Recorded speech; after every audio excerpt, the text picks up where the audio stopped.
सौभाग्य से इस फिल्म का अस्तित्व स्पष्ट रूप से एक उद्देश्य है। यह मूल इविल डेड की अत्यधिक हिंसा को पूरी गंभीरता से प्रस्तुत करता है। इसका मकसद है आपको बुरी तरह डराना, साथ ही एक और ऐश विलियम्स जैसा न बनाने के लिए बोनस एंक। कोई भी ब्रूस कैंपबेल की ठुड्डी को नहीं भर सकता। फिल्म की शुरुआत प्रेतबाधित जंगल से होती है, जहां एक किशोरी लड़की लड़खड़ाती है, उसके हाथों से खून टपक रहा है। लेकिन माँ हमेशा कहती थी कि जंगल में खून बहाने मत जाओ, वरना तुम्हारे सिर पर थैला और चेहरे पर शॉटगन बट लग जाएगा। कुछ सुंदर हवाई शॉट्स एक जीप को जंगलों के माध्यम से ड्राइविंग करते हुए और एक बड़बड़ाते हुए ब्रू को पार करते हुए दिखाते हैं, जो एक पुरानी लकड़ी की केबिन और वर्कशेड तक पहुंची। क्या हम इससे थक गए हैं? इन सभी फिल्मों के बाद जीप चलाना फिल्म का सबसे उबाऊ हिस्सा है। कुछ पात्र डेविड एलन और उसकी प्रेमिका नताली बहुत अधिक दिलचस्प लोगों से मिलते हैं। ओलिविया नर्सिंग छात्रा, जिसे गोथम की जेसिका लुकास द्वारा निभाया गया है, और एरिक हाई स्कूल शिक्षक, जो कभी डेविड के करीब था लेकिन अब दूर और कड़वा हो गया है। वे सभी यहाँ डेविड की बहन मिया की मदद के लिए इकट्ठे हुए हैं, जो परित्यक्त क्लासिक कार की हुड पर बैठी हैं और स्बर्गेटरी की जेन लेवी द्वारा निभाई गई हैं।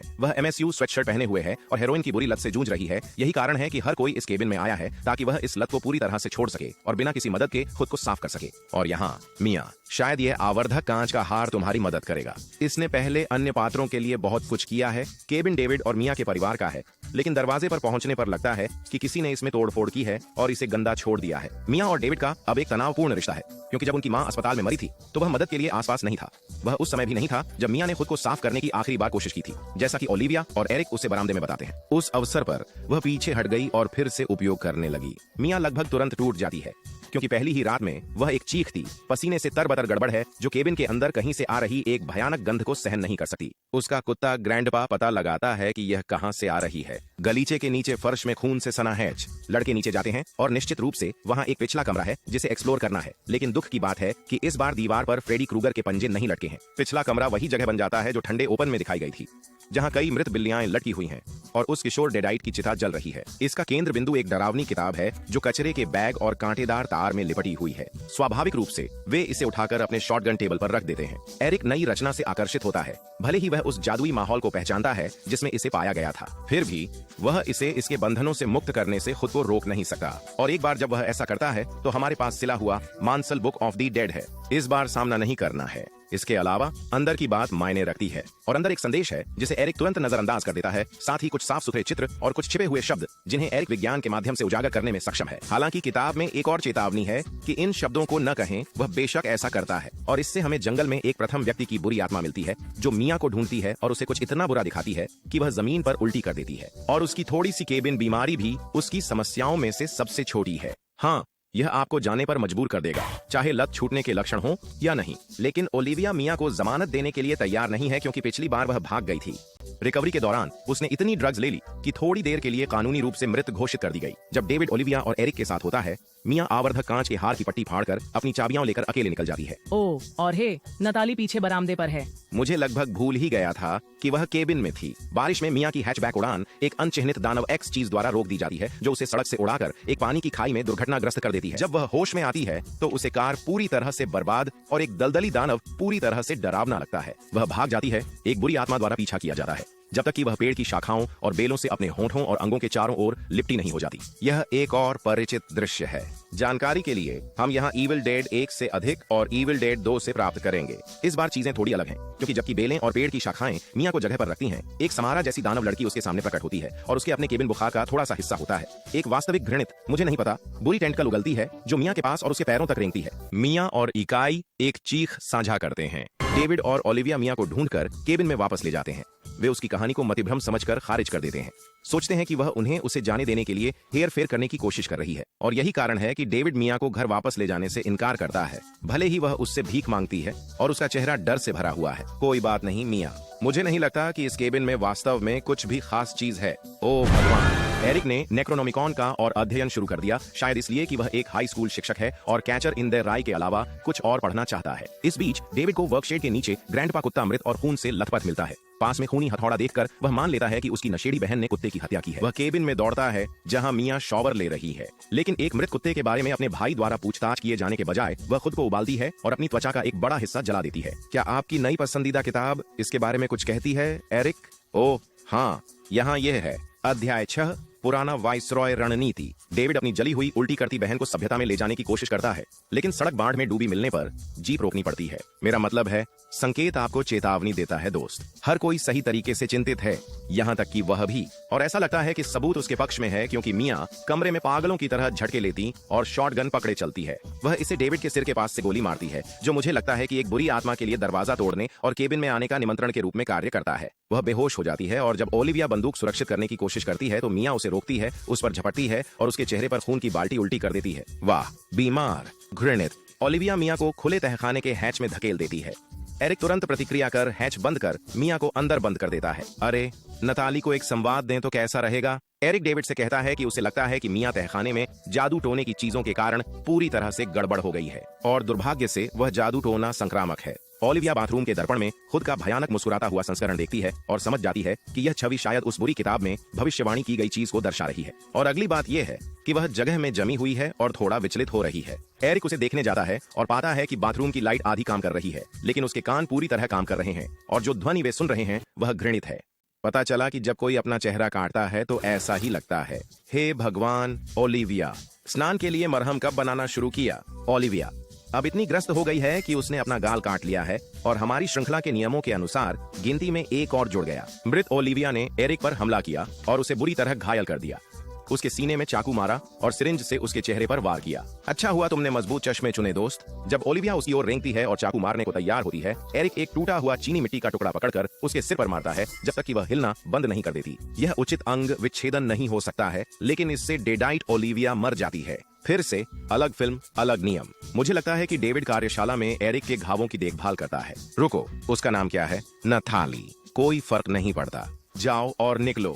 जैसे ही डेविड उसकी मरहम पट्टी करता है, एरिक स्वीकार करता है कि उसने शायद किताब पढ़कर यह सब शुरू किया। केबिन के अंदर नताली मिया को रोते हुए सुनती है, जो एक क्लासिक डेड आई चाल है, और सफलतापूर्वक उस फीके चरित्र को सीढ़ियों से नीचे उसकी मदद के लिए खींच लाती है। तभी मिया बुरी हो जाती है और नताली भागने की कोशिश करती है, लेकिन उसे वापस भूमिगत खींचकर बंद कर दिया जाता है। मिया नताली की ओर रेंगती है, जो खुद का बचाव करने के लिए बॉक्स कटर पकड़ने की कोशिश करती है। इससे हमें फिल्म का सबसे यादगार क्षण मिलता है, जब मिया ब्लेड को पुश पॉप की तरह मानकर उसकी धार चाटती है, जिससे उसकी जीभ आधी विभाजित हो जाती है। दोगली बात करने वाला मिया फिर नताली के साथ एक खूनी फ्रेंच किस साझा करती है, और हालांकि डेविड आता है और अपनी प्रेमिका को तहखाने से बचाता है, हमें पता है कि शायद बहुत देर हो चुकी है। वे तहखाने के दरवाजे को जंजीर और कील से बंद कर फर्श पर बैठकर रोते हैं, जबकि एरिक मृतकों की किताब जलाकर इस दुर्भाग्य को समाप्त करने की कोशिश करता है। हालांकि यह काम नहीं करता है, क्योंकि जाहिर है एक नरक काफी लौ प्रतिरोधी होने वाला है। उस टिकाऊ नेचुरम दी मंटो के अंदर बहुत सारी विरोधाभासी जानकारी है, लेकिन यह सब एक विशेष रूप से बुरी इकाई की ओर इशारा करता है। उसके सिर पर एक केक और एक मोमबत्ती है, सब कुछ तैयार है। इस इकाई को सफलतापूर्वक नरक से उठने से पहले 5 मानव आत्माओं का दावा करना होगा। रसोई में नताली अपने हाथ पर मिया के काटने के घाव की जांच करती है, जो सड़कर पूरे हाथ में फैल जाता है, और स्थिति को बदतर बनाने के लिए नताली के इस बाहों में भरने वाले मामले को देखने के लिए दर्शक भी हैं। यार, टेसा ओल्टमैन इतनी डरावनी कब से हो गई? यह मानते हुए कि उसका हाथ अब ठीक नहीं हो सकता, नताली जमीन से एक इलेक्ट्रिक कार्वर उठाती है और जो करना जरूरी है वह करती है। वह लगातार आरी चलाती रहती है जब तक कि हड्डी टूट नहीं जाती और सब अंधेरा नहीं हो जाता। गजब ये फिल्म। समय बर्बाद मत करो। डेविड नताली के स्टंप को डक्ट टेप करता है और फिर किताब पर ध्यान देता है। और जाहिर तौर पर बुराई को शुद्ध करने के 3 तरीके हैं: एक जीवित दफन, पूर्ण शारीरिक विच्छेदन, और वह पुरानी चुड़ैल स्टैन का मानक साफ और सरल दहन। डेविड अपनी प्यारी बहन के मामले में इन विकल्पों में से किसी के साथ जाने के लिए अनिच्छुक है, इसलिए एरिक खुद इसका ख्याल रखने का संकल्प करता है। हालांकि अगर मृत नताली का कुछ कहना है तो ऐसा नहीं होगा। हाँ, विच्छेदन काम नहीं आया और इसके बजाय नताली ने ब्राइड ऑफ चकी से जॉन रिटर की तरह खुद को नेल गन से चेहरे पर गोली मारने का फैसला किया। वास्तव में उसने इस अनुभव को इतना आनंददायक पाया कि वह सोचती है कि लड़कों को भी आजमाना चाहिए। वह एरिक के हाथ में कई बार गोली मारती है और डेविड के पैर में, और जब तक एरिक पूरी तरह से एक इंसानी पिन कुशन नहीं बन जाता, तब तक डेविड अपनी प्रेतबाधित प्रेमिका को काबू में करके नताली को समाप्त नहीं कर पाता। सशस्त्र करती है, लेकिन एक क्रोबार के साथ, जिससे वह डेविड को पीटती है, और जब वह उसे मारने से ऊब जाती है तो वह एरिक की ओर ध्यान देती है, जिसे वह क्रोबार से मारती है जब तक कि उसकी खोपड़ी फट नहीं जाती। हालांकि इससे पहले कि वह एक अंतिम घातक झटका मार सके, डेविड, जिसके पास अब बूमस्टिक है, उसकी बांह को सीधे उसके शरीर से उड़ा देता है। नताली फिर से अपने साधारण मानव रूप में लौट आती है और भ्रमित होकर डेविड से पूछती है कि वह उसे क्यों चोट पहुंचा रहा है। आमतौर पर यह एक दानवी चाल होती है, लेकिन इस मामले में नताली एक मानव बनी रहती है और खून बहने से मर जाती है। डेविड एरिक को बाहर ले जाकर वादा करता है कि वह जो करना चाहिए करेगा। फिर वह अंदर जाकर हर जगह गैसोलीन डालता है जैसे बीमा राशि इकट्ठा करने की, लेकिन इससे पहले कि वह लाइटर गिरा सके मियां उसे एक लोरी गाने लगती है और दीवार पर एक तस्वीर उसे अधिक मासूम समय की याद दिलाती है। इसलिए वह एक और कम दुष्ट योजना के साथ आता है। नई योजना में एक चेनसॉ शामिल है, रुको ना, एक बैटरी और कुछ सिरिंज। मुझे लगता है वह सिरिंज हाथ में लेकर तहखाने में जाता है, तभी मियां एक कोने से उस पर झपटती है और बॉक्स कटर से उसका हाथ काट देती है। वह उसे पानी के एक गंदे पूल में फेंक देती है और उसे डुबाने लगती है, लेकिन एरिक उसे एक फावड़े से नीचे गिरा देता है जिससे डेविड उसे सुई चुभा सकी। डेविड मियां को एक कब्र में ले जाता है और उसे एक जलते हुए पेड़ के बगल में दफनाता है जिसे बिजली ने मारा था। हालांकि वह झपकी लेने के लिए तैयार नहीं है और एक सामान्य इंसान की तरह जाग जाती है, डेविड से मदद की भीख मांगती है। वह पुराने चाल में नहीं फंसता और खुदाई जारी रखता है, रोने के लिए नहीं रुकता जब तक कि मिट्टी समतल नहीं हो जाती और डेडाइट सुनाई देना बंद नहीं हो जाता। जब जलता पेड़ बुझ जाता है तो डेविड इसे दवा के असर का संकेत मानता है, इसलिए वह जल्दी से अपनी बहन को खोदता है क्योंकि वह वास्तव में वहां दफन थी, और शेड में बनाए बैटरी डिवाइस का उपयोग करके उसे छाती में चुभाता है और जीवन में वापस लाने की कोशिश करता है। पहले तो यह काम नहीं करता है और डेविड अपने प्रियजन के नुकसान पर शोक व्यक्त करता है, लेकिन आप जानते हैं कि फिल्में कैसे काम करती हैं। बेशक वह वापस आएगी। मियां मृत से वापस आती है और वास्तव में अपनी प्रेत बाधित अवस्था से मुक्त होती है। तो क्या यह हमारी कहानी का सुखद अंत है? ठीक ऐसा नहीं, उन्हें अभी भी इस जगह से बाहर निकलना है और डेडाइट एरिक ऐसा होने नहीं देगा। कुछ प्लायर्स से गर्दन में छुरा घोंपने के बाद डेविड की हालत बहुत खराब हो जाती है। मियां उसकी मदद करना चाहती है, लेकिन वह उसे केबिन से बाहर निकालकर दरवाजा बंद कर देता है और जाने के लिए कहता है। जैसे ही डेडाइट एरिक पास आता है, डेविड शॉटगन उठाता है और इसे गैसोलीन टैंक पर निशाना बनाता है। उसकी गोली से विस्फोट होता है जो केबिन को आग की लपटों में घेर लेता है और मियां बाहर से देखती है क्योंकि उसका जीवित भाई और डेडाइट एरिक केबिन के अंदर जलकर मर जाते हैं। उसकी सांत्वना पुरस्कार एक इविल डेड मुख्य आधार है, लेकिन यह अभी भी थोड़ा निराशाजनक है। मैं डेडाइट से वापस आया और मुझे केवल यह बेवकूफ आवर्धक कांच का हार मिला। अगर आप और नाटकीयता चाहते हैं तो बाइबिलीय रक्त वर्षा के बारे में क्या? क्योंकि मुझे लगता है कि भले ही मियां इससे वापस आ गई हो, दुष्ट इकाई ने वास्तव में 5 मनुष्यों को अपने कब्जे में ले लिया। आत्माएं, आप जानते हैं, अगर आप इसे सही मानना चाहते हैं, आत्माओं को इकट्ठा करने के बाद अभिशाप पृथ्वी से उठता है और खून से लथपथ मियां का पीछा करते हुए उसे वर्कशेड के नीचे एक बिल में खदेड़ दिया है। यह बहुत घटिया छिपने की जगह है।